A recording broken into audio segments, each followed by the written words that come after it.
Maharashtra deputy CM Eknath Shinde సార్కు విమానం pilot మామూలు జలకీయలే కదా. నిన్న సారు సంతముక్తాయ్ అనే పండుగ సంబరాలకు ప్రైవేటు జెట్ వేసుకొని జలగావు వేయిండు. ఇక ఆయన 3:30కు పోయేడుండేనట. 2 గంటలు ఆలస్యంగా జలగావు వేయిండు. ఇక ఆడికించి సంబరాలకు హాజరుపడి మళ్ళీ ఎయిర్పోర్ట్కు రాత్రి 9:30కు వాపసు వచ్చిండు.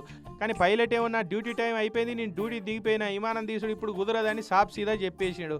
అరే ఎవరితోటి ఏం మాట్లాడుతున్నావా చెప్పు, మీ కంపెనీ ఓనర్ తోటి మాట్లాడమంటావా, ఏవియేషన్ మినిస్టర్ తోటి చెప్పేయాలనా అని మంత్రులు ఆఫీసర్లు ఇక చాలా సేపు బతిలాడుకుంటా దానిలాడిరు. ఇక వాళ్ళు అంతగానం బతిలాడే వరకు సార్ నేను మళ్ళీ డ్యూటీ ఎక్కి విమానం ఎగురాలంటే కూడా అన్ని తీరుల పర్మిషన్ తీసుకోవాలంటే ఏహర్ రాజదాల్చుకున్నాక దెబ్బల కరువు అన్నట్టు అప్పటికప్పుడు పైలట్కు పర్మిషన్ ఇప్పించారు. విమానం ఎగిరేతందుకు క్లియరెన్స్ తెప్పించారు. ఇక పైలట్ సీదర వాడుకుంటేనే విమానం తీస్తుంటే కిడ్నీ ఆపరేషన్ కోసమని ముంబై పోదామని వచ్చి ఫ్లైట్ మిస్ అయిన ఇద్దరు ఆల్మోలకు సార్కు కానొచ్చారు. ఇక వాళ్ళు షిందే సార్కు పరిస్థితి చెప్పుకున్నారు. పనివడ నేను ఒక్కనే విమానంలో పోబడితే నీ దారి మిమ్ముల కూడా ముంబై తీసుకపోతా అని సార్ వాళ్ళను ప్రైవేట్ విమానంలో ఎక్కించుకొని ముంబై తీసుకుపోయిండు.